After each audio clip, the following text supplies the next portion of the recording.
Tom Brady had crossed countless intersections in his life, under stadium lights, through media scrums, past cheering fans, but this one was different. The red light blinked, and he stood there, his fingers curled loosely around a paper cup of coffee, the brim of his baseball cap pulled low. He had just left a charity board meeting in downtown Tampa, trying to shake off the fatigue from too many handshakes and shallow small talk. A light drizzle tapped on the pavement. Spring in Florida was warm, but today the humidity clung to everything. Then he saw her. Hunched under the edge of a weathered bus stop, shielding two children with a fraying blanket, was a woman whose posture struck something deep in his chest. Her long dark hair hung limp and tangled, but it was her eyes, darting, protective, scanning the crowd, that made his feet lock into place. She couldn't see him. Not yet. The boy, maybe 6 or 7, pressed against her side. The girl, younger, had her thumb in her mouth and wore a pair of sneakers so worn out the toe tips had peeled open. Tom narrowed his eyes. Something about the woman's profile. It wasn't just the tiredness or the way she cradled the kids. It was familiarity, like a voice you hadn't heard in years suddenly playing in the back of your mind. The traffic light turned green. People began crossing. Tom didn't move. That nose, those eyes. Is that... he whispered to himself. His breath caught in his throat. No, it couldn't be. 12 years ago, before the championships, before the GOAT label, before the dynasty, there was a girl. Her name was Emily Calderon. He'd met her at a Michigan fundraiser when he was barely more than a backup quarterback. She had been passionate, fierce, brilliant. She'd wanted to be a teacher. He remembered laughing until his stomach hurt in her tiny dorm room. He remembered the fight that ended everything. She had said he was already falling in love with the spotlight. He had said she didn't understand ambition. They never spoke again. But now, standing 20 feet away, Tom was almost sure. She looked thinner, her clothes loose and damp, but the tilt of her chin, defiant even in defeat, made his stomach flip. The boy coughed, a dry, persistent sound that echoed under the bus shelter. She shifted quickly, pulling him closer, whispering something in his ear that made him nod. Tom felt the ground tilt. What the hell had happened to her? He crossed against the light. Horns honked, a driver cursed. He didn't hear them. When he got within 5 feet, she finally looked up. Her eyes widened. A pause. Tom? Her voice cracked, unsure whether to believe what she was seeing. He nodded, speechless. Emily. The little girl tugged at her arm. Mama, I'm cold. Emily blinked hard, as if trying to wake up from a dream. Tom stepped forward, his voice low, stunned. Are you okay? What's going on? She looked away, shame blooming across her face. We're just waiting for the bus. Tom's chest tightened. With no shoes? In the rain? The little boy coughed again. He looked down at the kids. Her kids. Emily, are these... She nodded once, almost imperceptibly. Tom swallowed hard. The rain started falling heavier now, streaking across his cheeks like sweat. Emily hugged the children tighter.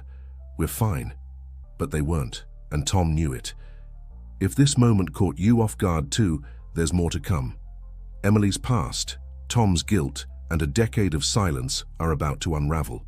Subscribe so you don't miss what happens next, and leave a comment if you've ever seen someone from your past in an unexpected place.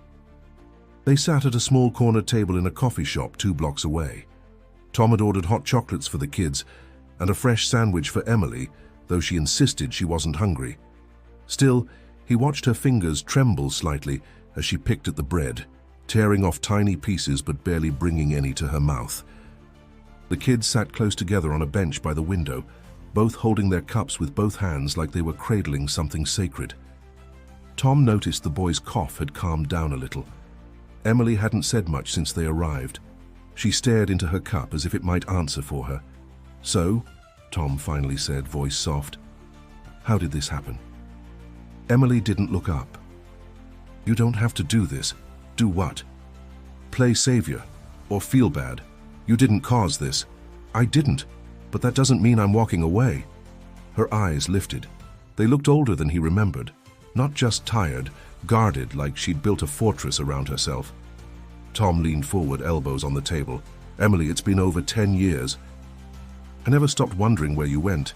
She laughed bitterly. "You went to the NFL, Tom. I don't think you had time to wonder." "I did," he said firmly. "You were gone. No phone, no email. I looked." Emily blinked, lips pressing together. That was the point. He let the silence settle. Behind them, the hum of espresso machines and soft music filled the air. The kids quietly watched people pass outside the window. "My husband died," she said suddenly. 2 years ago." Tom looked up. "I didn't know you got married." "Yeah, after college.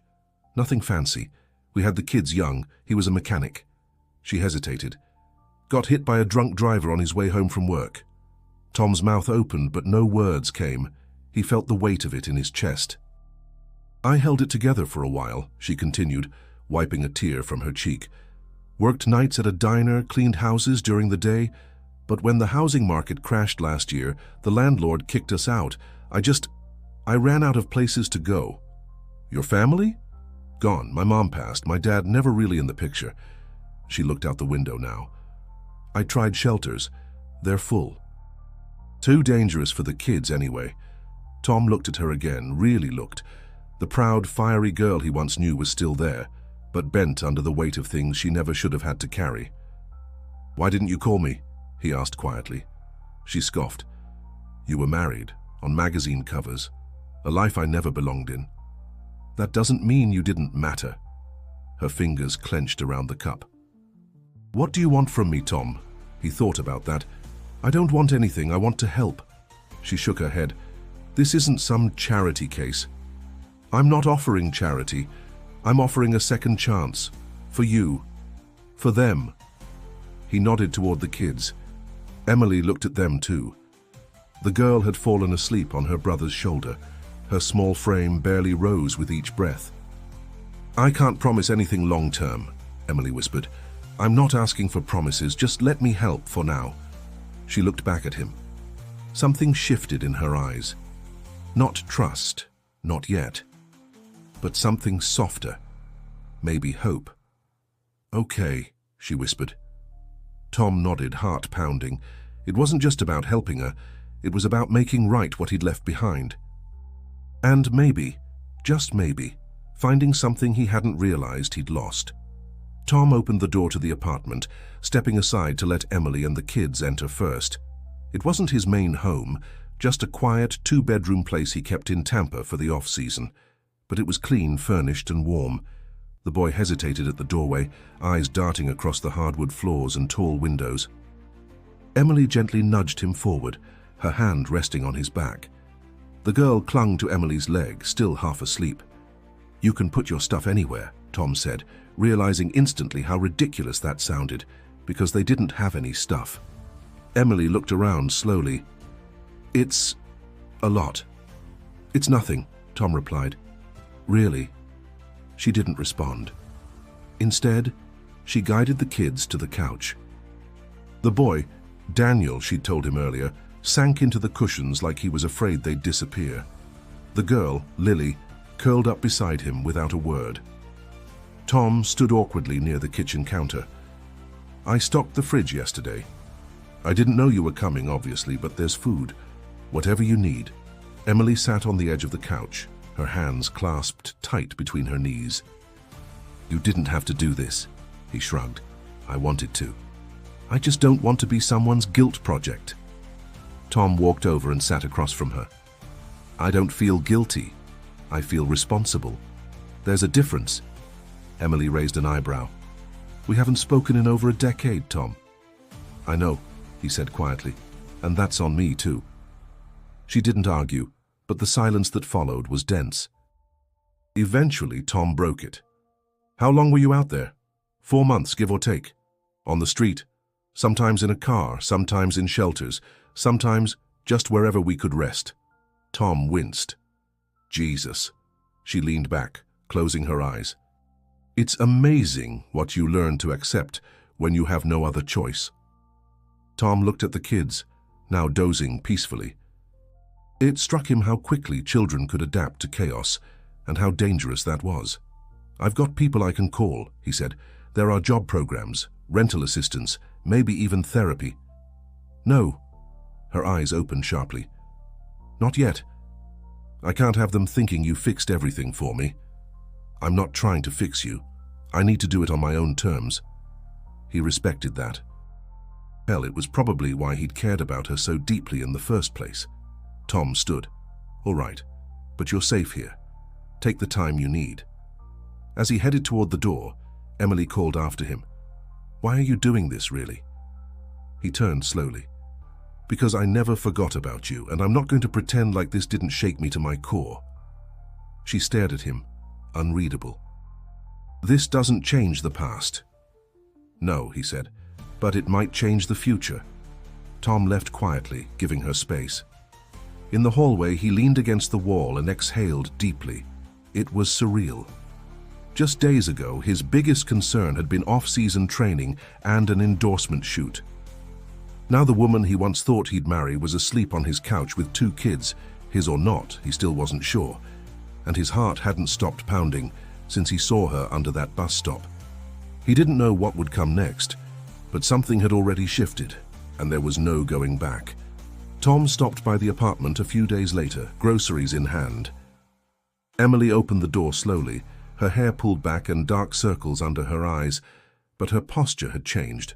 Less tense, more stable. Behind her, the kids were watching cartoons with the volume low. "You didn't have to buy more stuff," she said, eyeing the bags. He shrugged. "You mentioned Daniel likes strawberries." That made her pause. "He does." Tom walked past her and set the bags on the kitchen counter.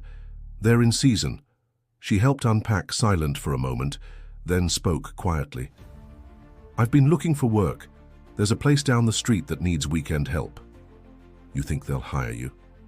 They said maybe. "I'm fast and I can clean, that's enough for some places." He nodded, admiring the resilience in her voice. "Let me know if you need anything to get started.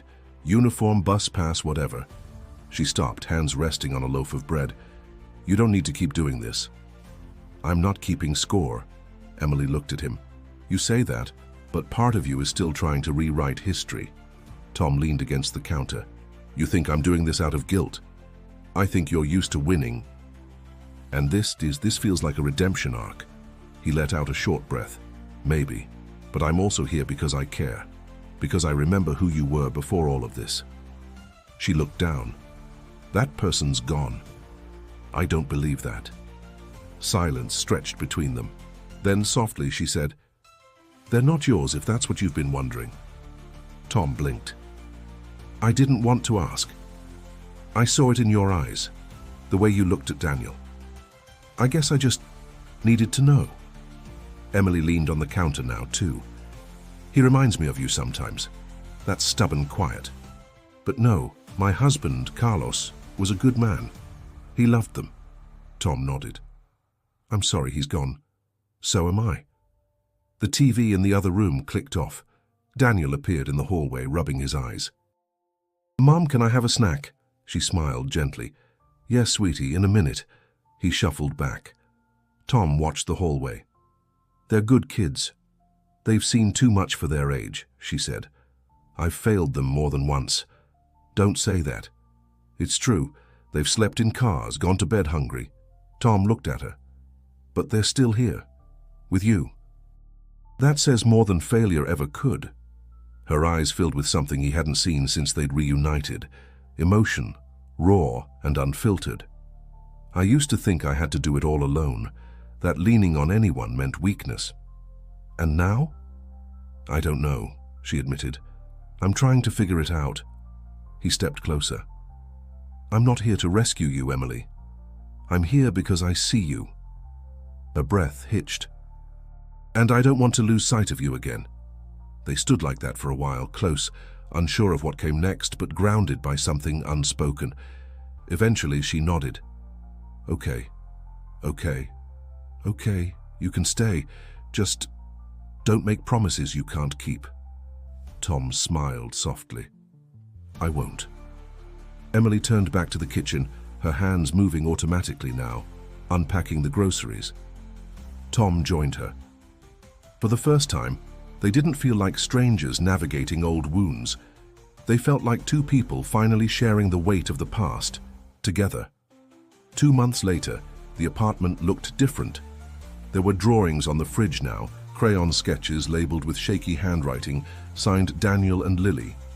A stack of library books sat on the coffee table. Emily's shoes were by the door, worn but clean.